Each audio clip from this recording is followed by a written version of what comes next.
वहीं फिर वो पंडित जी भी पहुंच गए पूछने, बैठे, महाराज कैसे आए, कहाँ से आए?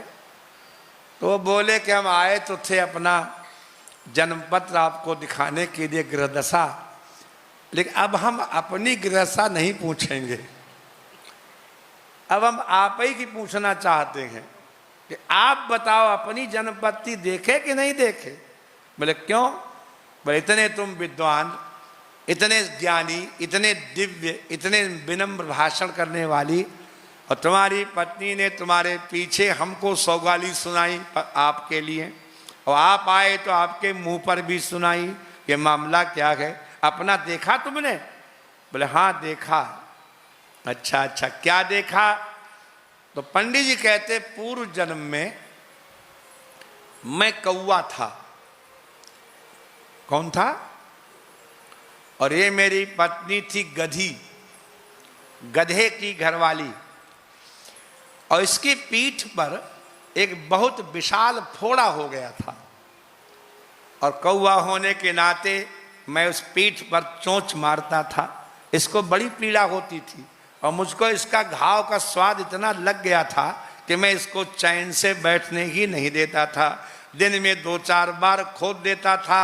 ये बड़ी दुखी रहती थी, बड़ी व्याकुल रहती थी। पीठ पर कोई भार ला दे तो और पीड़ा होती थी। तो मारे पीड़ा के, मेरे डर के ये भागी, और भाग करके गंगा किनारे वन में छिप करके वहां रहने लगी।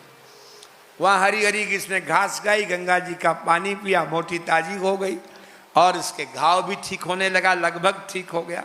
और मैं चूंकि इसका आशिक था तो मैं उड़ता रहता था, देखता रहता था कहाँ गई हमारी प्रेमिका, बहुत दिन से मांस खाने को नहीं मिला। एक दिन हम घूमते घूमते उसी जंगल में पहुंच गए जहां ये घास चर रही थी। मैं पहचान गया, बहुत गुस्सा आया, हमको वहां छोड़ करके यहां चली आई। तो इतनी जोर से मैं ऊपर से कूदा, तेजी से आया, और उसके उसी घाव में जो लगभग ठीक हो चुका था लेकिन अभी नरम थी जगह, इतनी जोर मैंने चोंच मारी कि मेरी पूरी चोंच घुस गई और उसकी हड्डी में धंस गई, और जब हड्डी में धंस गई तो फंस गई। अब हम बड़ी जोर लगाएं, बड़ा खींचें, लेकिन वो चोंच खींची ही नहीं। ये भी बड़ा व्याकुल, हम बार बार पैर मारे, खड़खड़ाएं, बहुत ये उछले कूदे, अंत में इसको नहीं रहा गया, तुम्हारे व्याकुलता के गंगा जी में कूद पड़ी।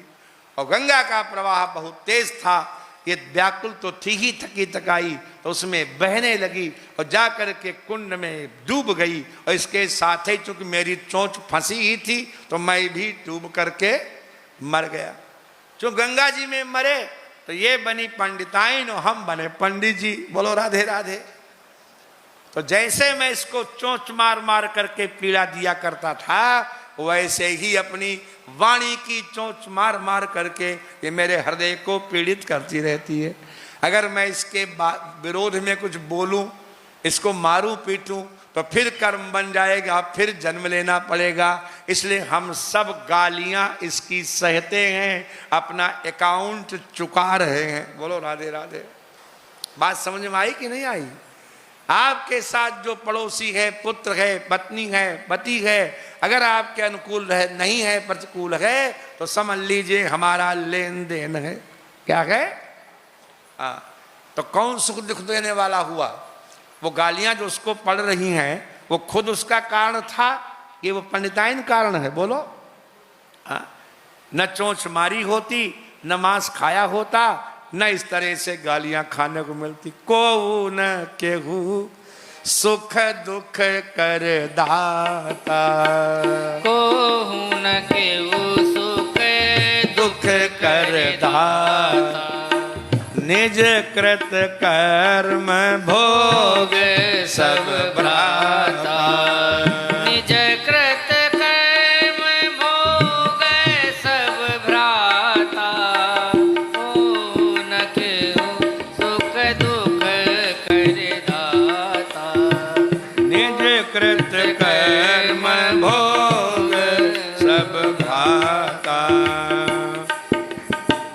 जानिए जब ही जीवन जग जागा, जानिए जब ही जीवन जग जागा, सब विषय विलास विरागा, जब सब विषय विलास विरागा। सारे संसार के लोग अपने कर्म का भोग कर रहे हैं और व्यक्ति को जिस दिन ये बोध सचमुच हो जाएगा वो किसी को भी दोष कभी नहीं देगा। हम दोष जो देते हैं दूसरे को वो अज्ञान बस देते हैं, क्या और कोई कारण नहीं है। आपके घर के पास अगर ऐसे लोग हैं कि जो आपकी पुती हुई दीवार में गंदे लकीरें बना जाते हैं तो आपका उनसे लेन देन है, बनने दो लकीरें, कुछ मत कहो, नहीं तो फिर दोबारा कर्म बंधन में फंस जाओगे। ऐसा हो ही नहीं सकता एक कर्म से आदमी बिना भोगे छूट जाए। इसलिए वो जो धुंधकारी है बड़ा ईमानदार है, कहता मया मेरे द्वारा जो कर्म किए गए उसी का ये फल है। स्वकीये नैव दोषेण ब्रह्मत्वम नासितम मया। लेकिन हे भैया, हे गोकर्ण, मैं बड़ा दुखी हूँ। प्रेत योनि में पानी भी पीने को नहीं मिलता, जल के ऊपर वरुण देवता का वास होता है, देवता के पास में जा नहीं सकता।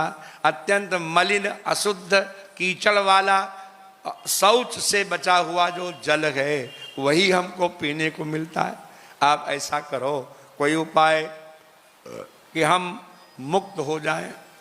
तब गोकर्ण ने कहा जब तो हमने आपके लिए गया श्राद्धादि किया था, लेकिन वो तुम्हें प्राप्त नहीं हुआ। एक तो तुम्हारा मैं पुत्र नहीं और दूसरे तुम्हारी कोई संपत्ति हमें नहीं मिली। ये बड़ी विचित्र बात है। पिंडदोंस हरश्चैव पूर्वा भावे परपरा, उसी का दिया हुआ पिंड आपको प्राप्त होगा जो मरने के बाद आपकी संपत्ति जिसको मिली हो। जो व्यक्ति संपत्ति एक अर्जित नहीं करता वो तो गंगा में डूब जाए, जरूरत क्या है उसको कपाल क्रिया कराने की। व्यक्ति जब यहाँ आया है तो उसका अपना उत्तराधिकार देकर जाना ही चाहिए। अवतारों में भी यही हुआ है, ऐसी बात नहीं। भगवान श्री कृष्ण जब धराधाम छोड़कर गए तो अर्जुन से कहे गए कि मथुरा नाम का जो नगर है वो हमारा राज्य है, हमारे प्रपौत्र बज्जनाभ को तुम जाके वहाँ सिंहासन पर बिठा देना, अपने पोते को हस्तिनापुर में बिठा देना, क्योंकि अंश जो लेता है वही पिंडदान करता है। इसे जिसके अपना पुत्र नहीं हो वो बेटी का बेटा ले ले, बेटी का बेटा न हो तो कुल से कोई दत्तक पुत्र ले ले, दत्तक पुत्र न हो तो क्षेत्रज पुत्र ले ले, क्षेत्रज न हो तो कानीन ले ले, कानीन न हो तो कुंड ले ले, कुंड न हो तो गोलक ले ले, गोलक न हो तो कृत ले ले, विकृत ले ले, आत्मकृत ले ले, सहोढज ले ले। 10-12 तरह के पुत्र होते हैं, उनमें से कोई एक तो होना ही चाहिए। पहला ना हो तो दूसरा, दूसरा ना हो तो तीसरा, तीसरा ना हो तो चौथा, और वही आपका पिंडदान करेगा, वही संपत्ति लेगा। जो लोग मरने के बाद अपनी संपत्ति अनाथालय को या आश्रम को दे जाते हैं वो कोई अच्छा काम नहीं करते, उनका कोई सदुपयोग नहीं होता, उनका कोई दल देने वाला नहीं होता, उनका कोई पिंडदान करने वाला नहीं होता। मैं आपको यहीं की हरिद्वार द्वारका पीठ में नहीं, गोवर्धन पीठ में पुरी में जो वर्तमान शंकराचार्य हैं, आपने शायद नाम सुना होगा, स्वामी श्री निश्चलानंद जी महाराज। इनके गुरुदेव थे निरंजन देव तीर्थ जी। हमने उनका दर्शन किया है। चलते फिरते उनको लाइब्रेरी कहा जाता था, बड़े विद्वान थे। उन्होंने भरी सभा में एक सच्ची घटना सुनाई थी और उन्होंने उस पंडित का नाम भी बताया था जिसके साथ घटना घटी। ध्यान से सुनिए। एक पंडित जी थे, वो जा रहे थे कहीं गांव, तो जिस गांव जा रहे थे उसी गांव में उन्हीं पंडित जी के गांव में रहने वाले एक मुस्लिम भाई की रिश्तेदारी थी। तो जब उनको पता लगा कि रेल से पंडित जी जा रहे थे तो उस मुसलमान ने अपना बेटा 8-9 वर्ष का था उसको उनके साथ किया, कहा पंडित जी आप अपने साथ इसको लिए जाइए, उसी गांव में जाना है इसको। और कुछ पैसे दे दिए कि देखो इसको कुछ खाने पीने की जरूरत पड़े तो खिला पिला देना और प्यार से ले जाना, अभी छोटा है। तो पंडित ने कहा चिंता न करो। उन्होंने पैसे ले लिए और वो क्या नाम जो है चल पड़े। रेल बड़ी तेजी से जा रही थी, बीच में वो लड़का बोला हमें तो भूख लगी है, हमें कुछ खाना है। तो पंडित जी बोले बेटा अभी तो रेल दौड़ रही है, थोड़ा रुक जाओ, स्टेशन आवेगी, जो तुम कहोगे वही हम तुमको लाके दे देंगे। तो जगह वहां थी, लड़का लेट गया और लेट करके सो गया। सो करके तब तक 1 घंटा हो गया, रेल स्टेशन में रुकी। पंडित जी ने कहा भैया बच्चा उठो, बोलो तुम्हें क्या चाहिए हम वस्तु ला दें। तो लड़का उठ करके कहता है कि अब हमें भूख नहीं है। बोले क्यों? बोले श्राद्ध पक्ष चल रहा है, हमारे पूर्व जन्म में हमारे बच्चों ने अभी बहुत दिव्य श्राद्ध किया है, मुझे बड़ी तृप्ति हो गई है, मेरी सारी भूख मिट गई, अब मुझे खाने की इच्छा ही नहीं है। पंडित जी ने कहा कहाँ के हो तुम? तो उसने गांव का नाम बताया, उसको याद था। पंडित जी अपनी यात्रा भूल गए, अगली स्टेशन पर उसको लेके उतर गए और उसी गांव में पहुंचे जहां वो पहले रहता था। देखा वहां घर के दरवाजे पर वो डबुआ पत्तल पड़े हुए हैं, ब्राह्मण भोजन कर गए हैं। तो उसने कहा यही हमारा घर है, देखो यही श्राद्ध हुई थी। और बड़ा लड़का था, बोले ये हमारा पुत्र है, और ये बुढ़िया जो बैठी है हमारी पत्नी है, और ये फलाना है। अब बड़ा चकित हो गए उस गांव के लोग। तो बड़े पुत्र ने कहा कि हमारे पिताजी ने मरते समय कहा था कि उस अलमारी में एक बहुत बेशकीमती हीरा रखा है, तो हमको जिस अलमारी में रखी हुई धन संपत्ति सब मिल गई, लेकिन वो हीरा नहीं मिला। अगर तुम हमारे सचमुच पिता हो और तुम ही बता गए थे हीरा कहाँ गए, तो हीरा अगर उस अलमारी से तुम ढूंढ दो तो हम जानेंगे। वो तुरंत अंदर घुस गया, अपने कमरे में घुस गया, अलमारी खोली तो उसने एक गोपनीय ढंग से एक जरा सा गुटका लगा रखा था, उसको मुक्का मारो तो खुल जाता था, और उसने मुक्का मारा, उसमें से एक नीले वस्त्र में लिपटा हुआ हीरा उसको लाके दे दिया। बोले ये रहा हीरा, तुमने उसको खोल ही नहीं पाया अलमारी को, ये बताना हम भूल गए। सब चकित हो गए, बोले ओहो इसका मतलब है कि पूर्व जन्म होता है। और पंडित जी बोले देखो ये भोजन करना चाहता था, आप लोगों ने श्राद्ध की, इसको इतनी तृप्ति हो गई। कई बार लोग कहते हैं जो नहीं मानते श्राद्ध कि हमारे पिताजी अगर मानो कुत्ते हो गए हों या गधे हो गए हों, अब यही कह सकता था कि हमारे पिताजी देवता हो गए हों, लेकिन क्या निकला उससे मुँह से? तो गधे को हम श्राद्ध खिलाएंगे खीर पूड़ी और गधे को कैसे तृप्ति हो जाएगी? अरे भले मानस, अगर आप यहाँ से अमेरिका में रहने वाले अपने पुत्र को मनी ऑर्डर करें तो काहे में करेंगे? रुपए में कि डॉलर में बैंक जाके? और वहां मिलेगा कैसे? तब ये नियम है कि जब जहां जैसा होता है, चींटी अगर हो गए होंगे वो चींटी का भोजन बन के प्राप्त होगा, हाथी हो गए होंगे तो हाथी का भोजन बन के प्राप्त होगा, जिस योनि में गए होंगे उसी योनि में उसकी तृप्ति होती है। ये सच्ची घटना निरंजन देव तीर्थ ने बताई थी, मैंने आपको श्राद्ध बच्च चल रहा है इसलिए बताया। और एक और आपने बात देखी होगी जरूर कि बहुत से लोग भोजन कर चुके, खूब खा लिया, नाही नाही कर गए, अब बिल्कुल गुंजाइश नहीं, और इतनी देर में कोई खीर मोहन के रसगुल्ले ले आया, तो बोले खाओगे तो दे दो एक। और अभी क्या कह रहे थे कि बिल्कुल गुंजाइश, और एक और खा लिए, एक और, बोले एक और ले दे दो। माने कभी तृप्ति नहीं होती है। और कुछ ऐसे लोग हैं जो 2 रोटी खा के एक बार मुंह हाथ धो लिए, कुल्ला कर लिए, अब उनके सामने अमृत भी ला के रख दो, कहते बस अब हमारी कोई इच्छा नहीं है, हम बिल्कुल अब नहीं खा सकते। ये दोनों तरह के लोग आपने देखे कि नहीं देखे? नहीं देखे? क्यों? कोई वैज्ञानिक बताए कि एक व्यक्ति 10 रोटी खाने के बाद भी क्यों 2 रसगुल्ला खाने को लगा है, और एक व्यक्ति 2 रोटी खाने के बाद भी क्यों रबड़ी नहीं खाना चाहता? जो व्यक्ति 2 रोटी से 3 रोटी तृप्त है, बहुत से लोग बड़े दुबले पतले होते हैं, रोटियां 10 खा जाते हैं, और कोई लोग खूब लंबे चौड़े होते हैं, 2 रोटी 2.5 रोटी 3 रोटी अधिकतम 4 रोटी पतली पतली खा के तृप्त हो जाते हैं। ऐसा क्यों?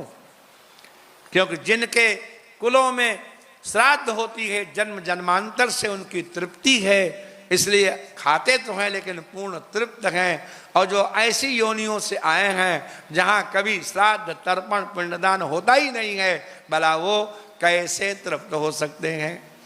इसलिए श्रौतस विधि और स्मार्त विधि के द्वारा जो तर्पण और श्राद्ध किया जाता है वो पितरों को परम तृप्ति देता है, समझे? इसलिए वसत्कार और स्वधाकार तो करना ही चाहिए। जो श्रौत कर्म है उनमें वसत्कार होता है और जो स्मार्त कर्म है उनमें स्वधाकार होता है, और जो यज्ञ विधि के द्वारा वैदिक कर्म है उनमें स्वाहाकार होता है। 3 शब्द हैं, स्वाहा, स्वधा और वसत। और भागवत जी के दूसरे स्कंद के 7वें अध्याय में सुखदेव भगवान घोषणा करते हैं कि जब तीनों शब्द सुनाई न दें तो जान लेना कि घोर कलयुग आ गया। स्वाहा स्वधा वसदिति स्म गिरो न यत्र शास्ता भविष्यति कलेर भगवान युगान्ते। जिस युग में स्वाहा स्वधा और वसत ये सुनाई न दे में समझ लो भगवान का अवतार होने वाला है, कल की अवतार।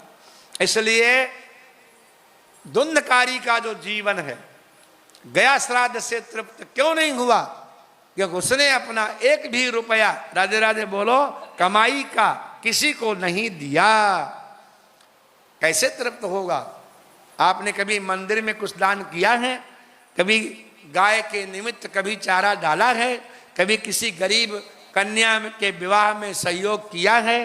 कहीं कुआं बावड़ी बन रही हो, सामर्थ्य है उसमें दान किया है? कहीं दिव्य विद्यार्थी पढ़ रहे हो उनके भोजन की व्यवस्था की है? अगर नहीं की तो काहे को सदगति चाहते हो?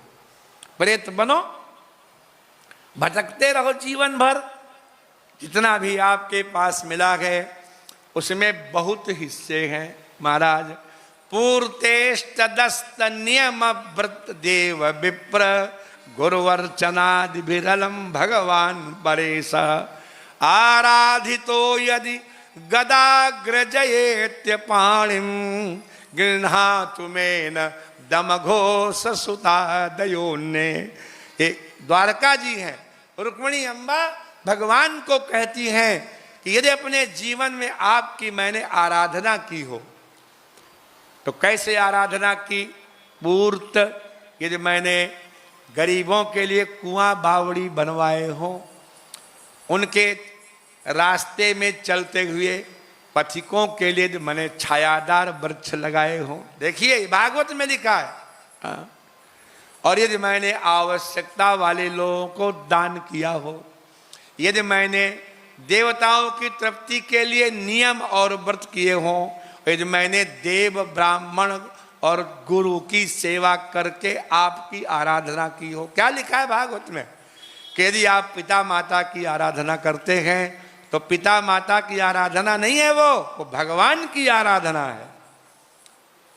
जब आप किसी गरीब की कन्या के विवाह में दान देते हैं तो उस पर उपकार नहीं करते हैं, ये भगवान नारायण की आराधना है। पूर्तेष्ट दत्त, पूर्त माने कुआ बावड़ी वृक्षादि लगाना, और इष्ट माने यज्ञ करना, और दत्त माने दान, नियम, व्रत, देव, विप्र, गुरु, इनकी अर्चना करके पूजा करके यदि हे नारायण मैंने आपकी आराधना की हो तो ये शिशुपाल हमारा हाथ न पकड़े, आकर के आप ही हमारा हाथ पकड़ो। इसका मतलब क्या हुआ कि मैं आपसे कोई छूट नहीं चाहती। यदि मैंने ये सत्कर्म किए हो तो आप हमारे ऊपर कृपा करो। आराधितो यदि, यदि लिखा गदाग्रजयेत्य पाणिम गृह्णातु मे न दम घोष सुता दयोन्ने। और धुंधकारी ने क्या किया था भाई बताना? पूर्त किया, कि इष्ट किया, कि दान किया, कि नियम किए, कि व्रत किया, कि देव ब्राह्मण गुरु की पूजा की, फिर कैसे उसको गया पिंड मिलेगा? 100 पिंड कर दो। और स्वयं वो कहता है गया श्राद्ध सते नापि मुक्तिर्मेन भवस्यति, 100 गया श्राद्ध कर दो फिर भी हमारी तृप्ति होने वाली नहीं है, क्योंकि हमारे कर्म बहुत खराब। राधे राधे बोलो। कर्म हमारे, आप कुछ सोचो। तब धुंधकारी ने जब इतनी प्रार्थना की तो गोकर्ण ने अपने गांव वालों को बुलाया। गांव वालों ने कहा आप जैसा विद्वान तो यहाँ कोई है नहीं, हम क्या बताएं। आप ऐसा करो, सारे जगत के साक्षी हैं भगवान सूर्य, एक एक चीज उनको मालूम है, तुम सूर्य नारायण से क्यों नहीं पूछ लेते? ये साक्षात नारायण है। ये सूर्य बिंब जो है ना, ये नारायण का रूप है, इसलिए नारायण से पूछो। सूर्य नारायण से पूछा कि बताइए पतित जीव की मुक्ति कैसे हो? तो श्रीमन नारायण ने स्पष्ट घोषणा की, श्रीमद् भागवतान मुक्ति ही सप्ताहम वाचनम कुरु। श्रीमद् भागवत से इसकी मुक्ति हो जाएगी, तुम सप्ताह की कथा इसको सुनाओ। तब गोकर्ण ने समाज जोड़ा, और समाज जोड़ के, कथा तो भागवत की समाज जोड़ के ही होती है। शुक्ला जी ने तो इतनी दूर आके समाज जोड़ दिया। ये सामर्थ्य होता है किसी किसी में। कितनी दूर है, चलते चलते आप लोग थक गए, बोलो राधे राधे। हैं पहले बस में चले बहुत देर, कितनी किलोमीटर है जबलपुर दमोह से? 100-200 तो होगा, 100 है तो 100 किलोमीटर पहले चले, फिर रात भर ट्रेन में चले, और फिर वहाँ से बस में बैठे, और फिर जो है यहाँ आए। कितना लंबा चौड़ा, और सारा समाज साथ, बोलो राधे राधे। तो समाज जोड़ना ही पड़ता है। अब शुक्ला जी के तो कई विमान बन गए होंगे, राधे राधे। जैसे बड़े आदमियों के कई गाड़ियां होती हैं, कोई आडी है, किसी के पास इनोवा है, किसी के पास कोई है। जैसे हम अहमदाबाद गए तो हमारे जो भक्त हैं जिन्होंने व्यवस्था की, तो आदेश किया वो 2 इनोवा लगा दो गुरु जी के लिए, जाएंगे जो है। तो हमने कहा 2 इनोवा लगा दो, इसका मतलब? बोले इसका मतलब है कि और गाड़ियां हैं वो वहाँ गई हैं, वो वहाँ गई हैं। तो मैंने कहा देखो इनका रंग क्या है, बोलो राधे राधे। हाँ, फ्लैट में रहते हैं 8 मंजिल पे, 4 मंजिल पे। हमने कहा भैया फ्लैट कितना चौड़ा है? बोले 350 गज है, ज़्यादा नहीं है। हाँ, कितने का है? बोले ज़्यादा का नहीं है, केवल 4 करोड़ का है। बोलो राधे राधे। कितने का है? ज़्यादा का नहीं है, अब हम दूसरी जगह लेना चाहते हैं। धीरे से बोलो राधे राधे। ये क्या मामला है कि ये पूर्त इष्ट का मामला है। जितना बैंक में आपने जमा कर रखा है, और जब वो मैच्योर होती है एफडी, बोलो राधे राधे, तो दूना चौगुना मिलता है। इसी तरह से आपके सत्कर्म जब मैच्योर हो जाते हैं, जब परिपाक देने लगते हैं, तो 10 गुना 1000 गुना मिलता है, उसका अंत नहीं है। जैसे हमने आपको अभी ये एक कहानी सुनाई श्राद्ध और पिंडदान की। दान की क्या महिमा है, लगे हाथ वो भी सुन लो। एक सेठ जी थे, राधे राधे बोलो। कौन थे सेठ जी? माने हाँ, पैसे वाले। माने श्रेष्ठ वो माना जाता है जिसके पास तिजोरी हो, बोलो राधे राधे। तो बड़े धनवान थे, खूब कुंभ के मेले में कम्बल बंटवाते थे, इमरती बंटवाते थे, जलेबी बंटवाते थे, चाय पिलाते थे। काल की गति कुछ ऐसी घूमी कि बहुत धर्म कम करने के बाद भी धीरे धीरे उनका व्यापार कम होने लगा। जब बहुत कम होने लगा तो उनकी जो सेठानी जी थी बड़ी धर्मात्मा थी और बड़ी विदुषी थी। उन्होंने अपने पति से कहा कि देखो, यहाँ से 10 कोस की दूरी पर एक राजा का घर है, महल, पैदल का रास्ता है। मैंने सुना है कि वो राजा लोगों का पुण्य खरीदता है, धर्म क्या खरीदता है। और तुमने बहुत पुण्य किया है, व्यापार तुम्हारा कमजोर हो गया है, तुम वहां चले जाओ, कुछ पुण्य अपना धर्म बेच दो और उससे पैसा ले आओ, व्यापार अपना डेवलप कर लो, बाद में जब पैसा हो जाएगा तो हम फिर से धर्म कर लेंगे। तो शेर जी ने कहा बात बहुत बढ़िया कह रही है भाई, ठीक है चले जाएंगे। दूसरे दिन सेठानी जी ने सुंदर बढ़िया भोजन बना दिया उनको, गुलगुला बना दिए, पकौड़ी बना दी, पूड़ी बना दी, कचौड़ी बना दी, सब बना के भर दिया एक डब्बे में। एक डब्बे में बढ़िया जल दे दिया, कहा जाओ। चल पड़े सेठ जी, लगभग आधा रास्ता पार कर गए। एक सुंदर सा बगीचा था गांव से दूर, वहाँ कोई आसपास गांव नहीं था, बड़ी सुंदर छाया थी बट वृक्ष की।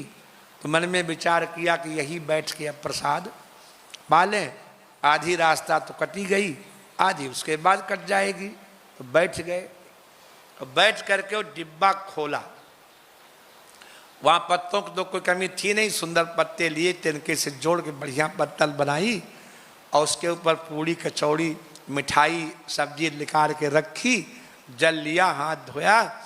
अब पाना ही चाहते थे कि सामने झाड़ी में एक कुतिया लेटी हुई थी और उसने 4 बच्चे दिए थे, वो भी सूखे सूखे थे, कुतिया उठ नहीं पा रही थी, उसकी छाती में लगे हुए थे, दूध कहाँ से आवे। जब इन्होंने पूड़ियाँ निकाली तो उसकी आंखों में चमक आ गई। उन्होंने मन में विचार किया कि लगता है ये इस जंगल में ब्याह गई है, बच्चों को छोड़ करके गांव जा नहीं सकती और इसीलिए दुबली पतली हो गई है। अगर ये किसी तरह गांव पहुंच जाए तो पल जाएगी, बच्चे इसके जीवित हो जाएंगे। तो उन्होंने अपना आधा भोजन निकाला, आज आधा ही खा लेते हैं, और निकाल के कुतिया के सामने धर दिया। वो इतनी भूखी थी, चट चट सब खा गई। अभी लेटी हुई थी, उठ करके बैठ गई, खड़ी नहीं हुई। जब आधा भोजन, ये देखते रहे तमाशा, खाना नहीं शुरू किया। वो अपनी जिह्वा से ओंठ चाट रही थी, बार बार देख रही थी, उठ के खड़ी नहीं हुई। तब इन्होंने मन में विचार किया कि साधु संत तो बड़े बड़े व्रत अनुष्ठान करते हैं, कि हम ये पूरा ही भोजन इसको खिला दें, ये चैतन्य हो जाए और गांव की ओर चली जाए तो इसके बच्चे पल जाएंगे, और हम एक दिन नहीं खाएंगे तो क्या, शाम को पहुंच ही जाएंगे, वहाँ राजा के यहाँ अतिथि भवन में भोजन मिल ही जाएगा। तो उन्होंने बचा हुआ भोजन भी कुतिया को दे दिया। एक बड़ा सा दोना बनाया, उसमें पानी भर के दे दिया, सब भोजन खा गई, वो पानी चप चप पी गई। अब तो महाराज खड़ी होके तुरंत उसने पूंछ कौं करी, अब तो बड़े प्रसन्न। उन्होंने कहा चल चल, तो बच्चे धीरे धीरे रेंगने लगे। कुतिया को इन्होंने धक्का मारा, गांव की तरफ ले चले। मील भर गांव था, जब बिल्कुल पास में आ गया तो समझ गए अब ये गांव पहुंच जाएगी, तो कुतिया को गांव की तरफ कर दिया और अपने मार्ग पर वो चले गए। जा करके वहाँ अतिथिशाला में उनको ठहराया गया। राजा के यहाँ तो नित्य लोग आते ही रहते थे, वो धर्म को खरीदता था। प्रातः काल हुआ, अपना ये सब नित्य नैमित्तिक करके जलपान करके, यहाँ पर राजा तराजू बढ़िया सिंहासन लगा के तराजू बांधता था, धर्म का कांटा, उसको धर्म कांटा कहते। और जो लोग आते थे, भाई अपना संकल्प करके पुण्य रखो, तो पुण्य रखते थे तो बिना ही किसी सामान के झट से वो पल्ला नीचे चला जाता था। फिर वो सोना चढ़ाता था और उसके बराबर तोल के दे देता था। और ये सेठ जी पीछे तमाशा देख रहे थे, इसका ये पुण्य काम आया, इसका ये पुण्य काम आया। किसी किसी का एक नहीं आता, दूसरा पुण्य काम आता था। अब सेठ जी का नंबर आया, कहा भाई बोलो कौन सा पुण्य बेचोगे। तो सेठ जी ने कहा मैंने जो कुंभ के मेले में 500 कम्बल दान किए थे बाबाओं को, गरीबों को, हम उसका पुण्य इस पल्ले पर रखते हैं। पुण्य रखा लेकिन पल्ला तो जरा भी नहीं झुका। राजा बोले ये तो पुण्य तुम्हारा काम नहीं आया, और कुछ याद करो। वो जो हमने अपने गांव में गरीब ब्राह्मण कन्या का विवाह कराया था, उसमें जो पुण्य होता है वो हम पल्ले पे रखते हैं, वो भी काम नहीं आया। इस तरह से जो जो पुण्य इनको याद आता गया, वो संकल्प करके रखते गए, लेकिन कोई भी पुण्य काम, बड़े लज्जित हुए, ये हमारा पुण्य किसी काम का नहीं। राजा ने कहा नाना लज्जित मत हो, ऐसा होता है, कई बार कर्म करने में कोई दोष हो जाता है, और कुछ याद करो।